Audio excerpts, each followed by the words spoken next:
All right, guys, are we ready to tackle the law of cosines? Law of cosines says that if we have triangle ABC with side lengths of A, B, and C, opposite angles A, B, and C, then all of these things are going to be true. A squared is going to equal B squared plus C squared minus 2BC cosine A. Or B squared equals A squared plus C squared minus 2AC cosine B. And C squared equals A squared plus B squared minus 2AB cosine C. Hold on. That is a lot harder to remember than the law of sines. How are we going to remember this? How are we going to use it? What does it all mean? Probably the easiest way to remember these is to go through a proof on this. To first be confident, where does it come from? And let's go ahead and just drop an altitude here, sort of like we did in our proof of our law of sines. And this time, though, this altitude comes down here. It divides the base B into two segments. I'm going to go ahead and call this segment of the base x. So if this piece here is x, what's this remaining piece? Well, that's going to be b minus x. Okay, and now that we've got this altitude, we end up with two right triangles. Why don't we use a little bit of Pythagorean Theorem here to figure this out? In this particular triangle, A is the hypotenuse, so I'm going to say that A squared equals x squared plus h squared, or h squared plus x squared. And in this triangle over here, C is the hypotenuse, so I'm going to say C squared equals h squared plus this quantity b minus x squared. Okay, I'm going to work on this piece right here. I'm going to say c squared equals h squared plus, be careful here, don't fall victim to the classic blunder, the most famous of which is never get involved in a land war in Asia, but only slightly less well known is this. When you square a binomial, you have to multiply it by itself, which requires you to use double distribution or boss level distribution or foiling, whatever you want to call it, because here's the classic blunder you don't want to commit. B minus x squared does not equal b squared minus x squared, okay? And here's why that doesn't work. B minus x squared is literally b minus x times itself. And when you write it like this, you can see, oh, I've got to distribute each of these terms in the first binomial to each of these terms in the second binomial. And so you end up with this crescent moon pattern. I like to think of it as this crescent moon pattern. It helps me remember what I've got to do there. Okay, so let's go ahead and do that. We get c squared equals h squared plus b times b gives me b squared. B times negative x gives me negative bx. Negative x times b gives me another negative bx. And negative x times negative x gives me a positive x squared. Good. All right, so what am I going to do with that? I've got some like terms there. I could clean that up a bit. I get c squared equals h squared plus b squared. These two guys are like terms, so I actually have negative 2bx plus x squared. Now, what I really want to do is get to a point where I've got this written entirely in terms of a, b, and c. I can get rid of these x's and h's. How could I do that? I'm going to rearrange this equation really quickly and see if you notice something while I'm doing this. C squared equals h squared plus, I'm just going to use the commutative property to bring this x squared term over here, plus b squared minus 2bx, just to rearrange those terms. And hopefully you see a pattern there. I've got h squared plus x squared, and I've got h squared plus x squared here. So could I substitute a squared in for this expression here? Yes, we can go ahead and do that. So I get c squared equals a squared plus b squared minus 2bx. Good. I'm making some progress here. all I've got left is this pesky x term here. If there was a way that I could rewrite that in terms of a, b, and c, I'm going to grab this triangle right here on the left and just kind of break it out. Okay, I'm going to break this triangle out. I've got h, I've got x, I've got a, and I've got angle c. Okay, now is there a trig function that we learned about that correlates with respect to this angle, these two sides? When I'm looking at angle c, this is the adjacent side, and this is the hypotenuse. Hopefully you remember so ka toa, ka, cosine, equals adjacent over hypotenuse. So the cosine of angle c should equal the adjacent side x over the hypotenuse a. Now, if I could solve that in terms of x, then I could plug in, substitute the resulting expression in for x. If I multiply both sides of this by a, I'm going to get x equals a times the cosine of angle c. So can I go ahead and substitute that in for x right here? We can do that, and we get c squared equals a squared plus b squared minus 2bc, 2ab. I'm going to put that a in there, 2ab, just to keep things in alphabetical order. 2ab cosine angle c. Okay? That is where that comes from. And now, this might look familiar to you. And probably the best way to remember this is to remember that part of the law of cosines looks like that. That's our Pythagorean theorem. And it's no accident. It turns out that the Pythagorean theorem really is just one specific case of the law of cosines. When angle C is 90 degrees, when we happen to have a right triangle, in other words, here is, if we were to take the cosine of 90 degrees, guess what the cosine of 90 degrees is? It's 0. And so if this is 0, that makes this entire term 0. It makes all of that drop off. So for a right triangle, all you need is c squared equals a squared plus b squared. But if you want to be able to deal with any triangle, this is the more general form. And we can rewrite it in terms of any of the sides and angles. And the way I remember it is that if I've got side C over here, then I know I'm going to bookend my equation with angle C over here. Side C over here, angle C is going to be on this side. And then everything that's in between is just the other two legs, A and B. So let's see if we can rewrite this in terms of b squared. Well, if I've got side b on this side, I know I'm going to have angle b on this side.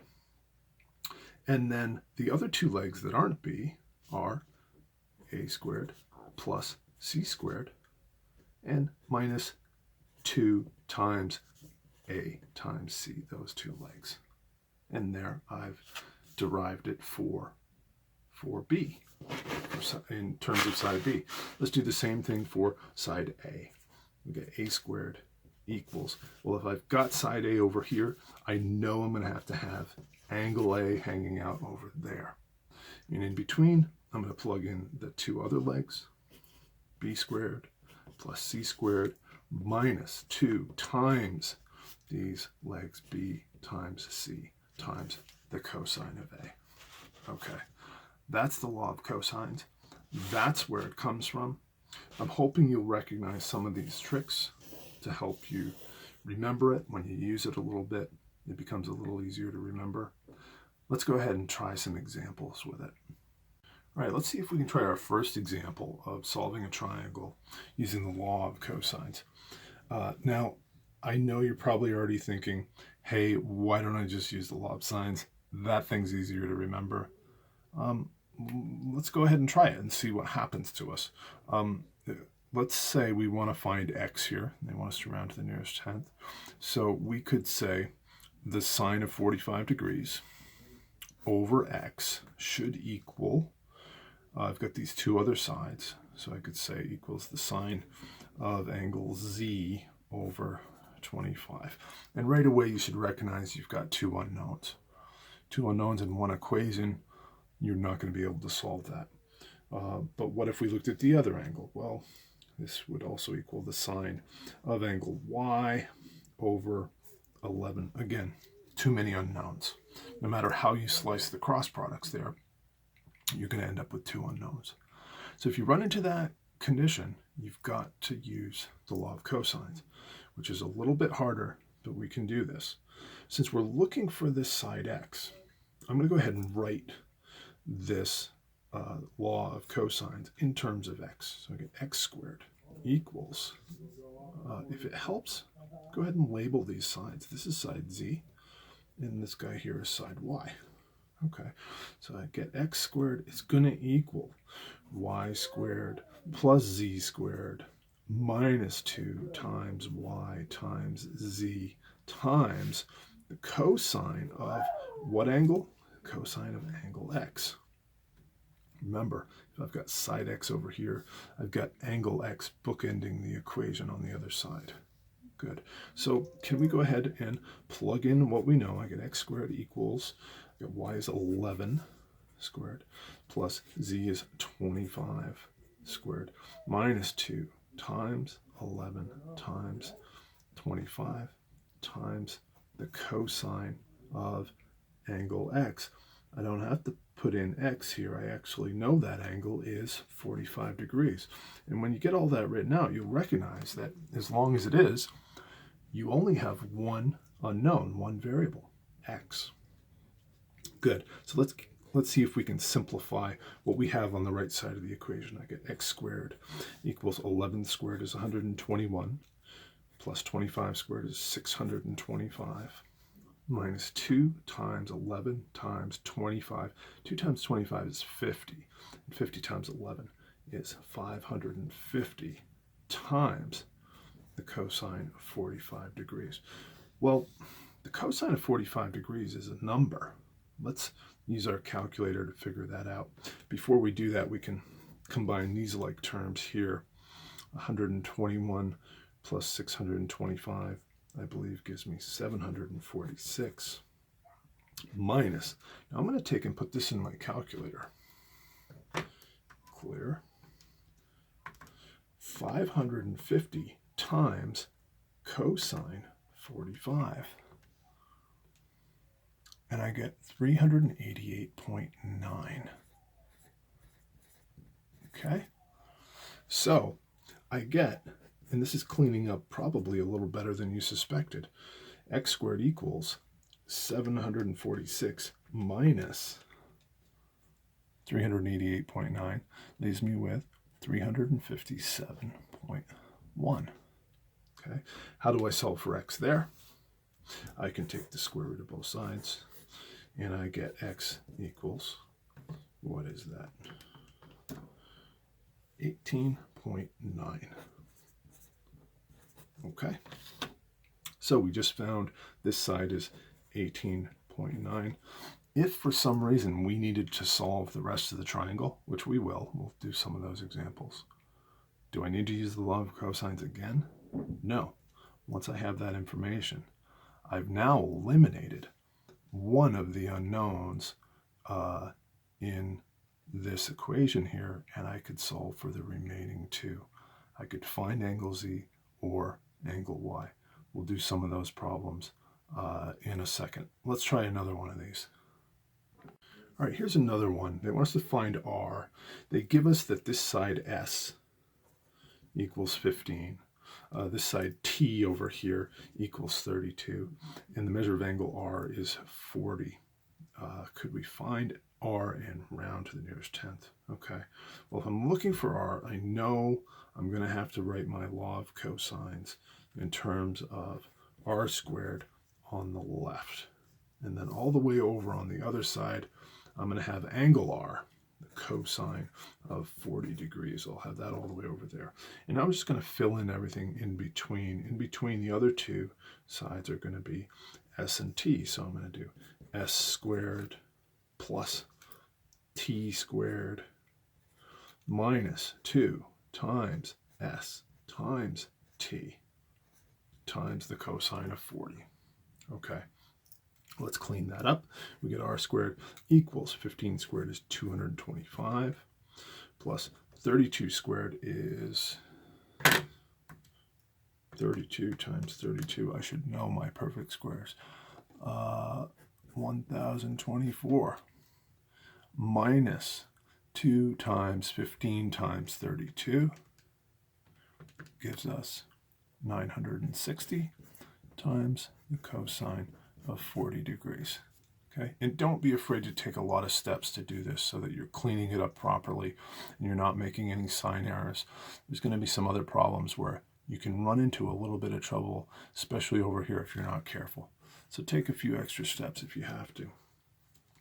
225 plus 1024 gives us 1249. And 960 times the cosine of 40 gives me 735.4. Good. And 1249 minus 735.4 gives me r squared equals 513.6. How do I solve for r there? I'll just take the square root of both sides, and I'll get r equals 22.7. Okay? All right, let's try another one. This one's a little bit different. This time they want us to find the measure of angle L, round to the nearest degree. Okay, if I'm looking for angle L, then there's only one space in the law of cosines for an angle. It's going to have to be that angle I'm after. I'm going to put it all the way over here on the right, cosine of angle L. And if I've got angle L over here, what side has to go over here? That'd be side L. Why don't we go ahead and label these sides? If that's angle L, then this is side L. And if this is angle M, then this is side M. And if this is angle N, then this is side N over here.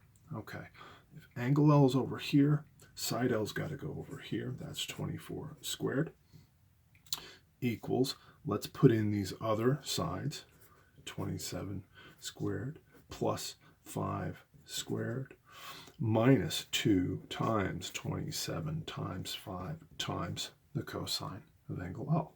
Okay, 24 squared is 576. 27 squared is, I think it's 729. I hope that's right. Plus 5 squared is 25. Minus 2 times 5 is 10 times 27 is minus 270 times the cosine of angle L. Okay. All right, let's clean this up a bit, and I want you to pay very close attention to order of operations here, because there's a bit of a problem you can run into here if you don't recognize that this is 270 times cosine of L. So I cannot combine these three terms. They're not like terms. I can combine the first two. And let's go ahead and add 729 plus 25. That gives me 754 minus 270 times the cosine of L. Now, I'm going to go ahead and just isolate L like we would solve any other equation for an unknown. To do that, I'm going to subtract 754 from both sides. And watch your signs here, because signs are important. 576 minus 754 leaves me with negative 178 equals negative 270 times the cosine of L. Okay, what would I do next to continue to isolate angle L? This is negative 270 times the cosine of angle L. If I divide both sides by negative 270, I will continue to isolate that. And I get negative 178 over negative 270 equals the cosine of angle L. Now, you probably recognize that those negatives are going to cancel each other out. And you can write it like this, so that it's an exact value. If this is the cosine of angle L, L is an angle whose cosine is this. Could we rewrite that as an inverse trig function? The inverse cosine of 178 over 270 is going to equal the measure of angle L. Okay, so now, yeah, don't forget, if you're looking for angles, you're going to be using the inverse trig functions. So I'm going to use second function cosine to get my inverse cosine. 178 divided by 270, and I get that 48. They want us to round to the nearest degree, so that's going to be 49 degrees equals the measure of angle L. Okay, so that's how you can use law of cosines to not only find a missing side, you can find a missing angle. And once you've got that, you can solve the rest of the triangle. Let's try a couple more. All right, here we have another one. They want us to find the measure of angle P and round to the nearest degree. Okay, so if we're looking for angle P, then that means we want to have the cosine of angle P in our equation. It goes all the way over on the right side. And that means, what am I going to have all the way over on the left side? I'm going to have side P. That's side P. This guy over here is side R. And this guy over here is side Q. Okay. So if that's angle P, side P's got to go over here. 2.9 squared should equal, let's plug in the other two legs, 3.1 squared plus 1.3 squared minus 2 times 3.1 times 1.3 times the cosine of angle P. Okay, let's start taming that a bit. 2.9 squared gives me 8.41. 3.1 squared gives me 9.61. 1.3 squared gives me 1.69 minus 2 times 3.1 times 1.3 minus 8.06 times the cosine of angle P. Good. All right, we can combine these like terms. Careful, don't add them all. Don't add all three of those up. 8.41 equals 9.61 plus 1.69. These two together give me 11.3 minus 8.06 times the cosine of angle P. Okay, I can subtract 11.3 from both sides here so that we get negative 2.89 equals negative 8.06 times the cosine of angle P. All right, how can I continue to isolate that angle P that I'm looking for? We can divide both sides by negative 8.06 to get rid of that. Those guys cancel. And I'm left with 2.89 over 8.06 equals the cosine of angle P. That means P is an angle whose cosine is 2.89 over 8.06. Could I rewrite this using the inverse cosine?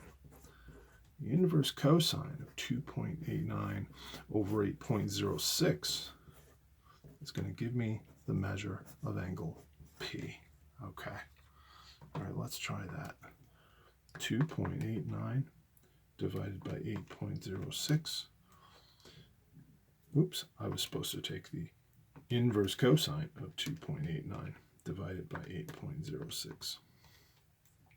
And I get that to the nearest degree, 69 degrees equals the measure of angle P. Good. All right, now we're going to try to solve an entire triangle using the law of cosines. They want us to solve triangle RST and round the angles to the nearest degree. Okay, so I can start with any one of these angles. Which angle should I start with? Now, I'm going to tell you, I'm going to give you a preview of the process here. We're going to use the law of cosines to find one of the angles. Then we'll use the law of sines to find the second angle because it's easier to work with. And then we can use triangle sum theorem to find the last angle. So just In preview of our next lesson about the ambiguous case, I'm going to advise you that you really have to start solving these triangles for the largest angle. And that avoids the possibility that you'll end up solving for an obtuse angle using the law of sines, which causes a little bit of a problem. If we get the potentially obtuse angle out of the way with the law of cosines, we will not run into it in the next step. If any angle in this triangle is obtuse, which one is it? It's got to be the largest angle, which we can tell is going to be opposite from the longest side. So we want to go after angle R first. It may or may not be obtuse, but it is the largest angle. And if it's not obtuse, then none of these angles are obtuse. So let's go ahead and say we're going after angle R. So we're going to have the cosine of angle R all the way over there on the right side of the equation.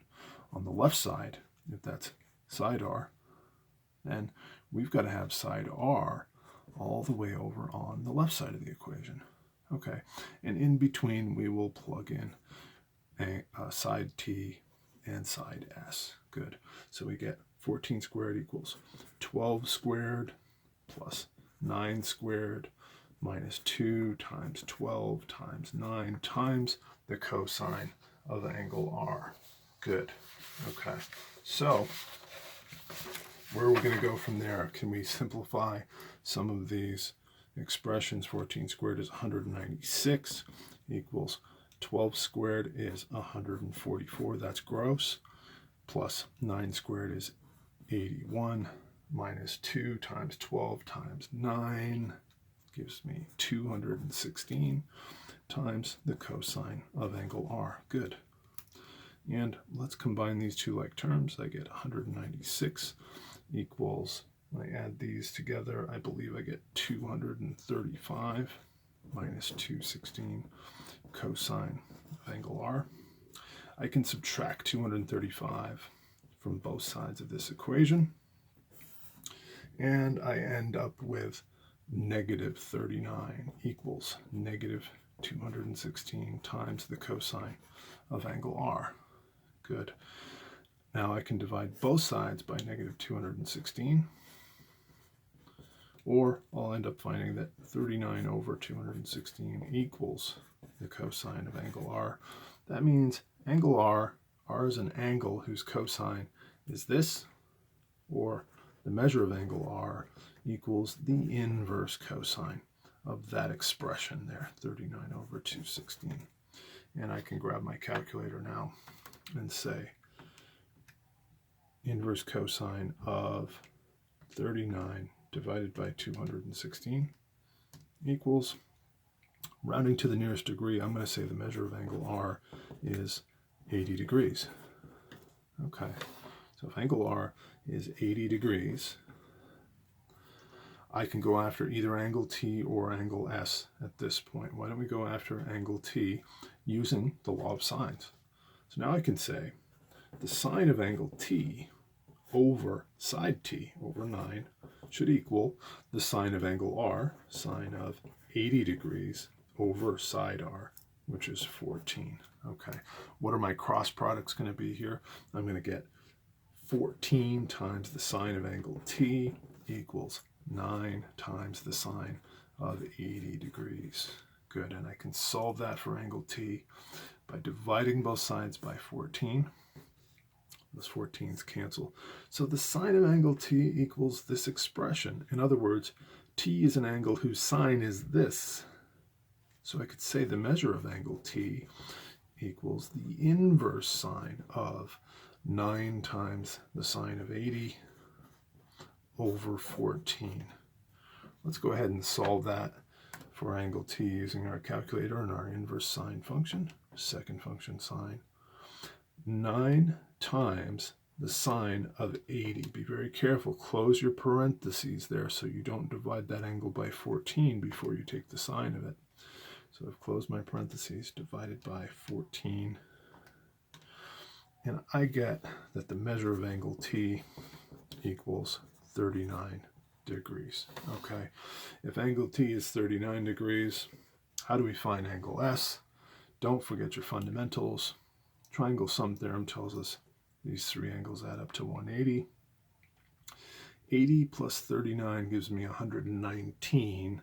When I subtract that from 180, I'll be left with 61 degrees. Okay, that's how you solve a triangle using, or I should say any triangle, using the law of cosines.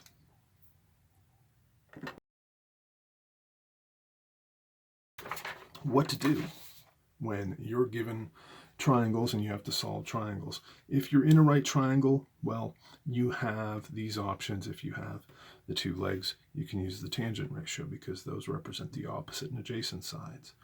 If you've got hypotenuse and a leg, depending on which angle you're looking at, you can use sine or cosine because those are the trig ratios that include hypotenuse. If you've got an acute angle and the hypotenuse, if you've got the hypotenuse at all, you've got to use sine or cosine. Those are the only ones that include hypotenuse. And if you've got an acute angle and a leg, you can use sine, cosine, or tangent, depending on what you've got. But if you are looking at any triangle, any old triangle at all, if you're given angle, angle, side, you've got enough information that you can plug that into the law of sines and solve it. Or if you're given angle, side, angle, then you can use the law of sines. But if you only have one angle, in this case, side, angle, side, you've got to use the law of cosines to find that third side. If you're given side, side, side, you've got to use the law of cosines to get one of the angles. And then you could proceed using the law of sines. But if you're given angle, side, side, hopefully you remember this, that guy presents a problem. This is the ambiguous case, which we'll talk more about in the next lesson. All right, that is the law of sines and law of cosines. I hope you guys have enjoyed it. Good luck on the homework.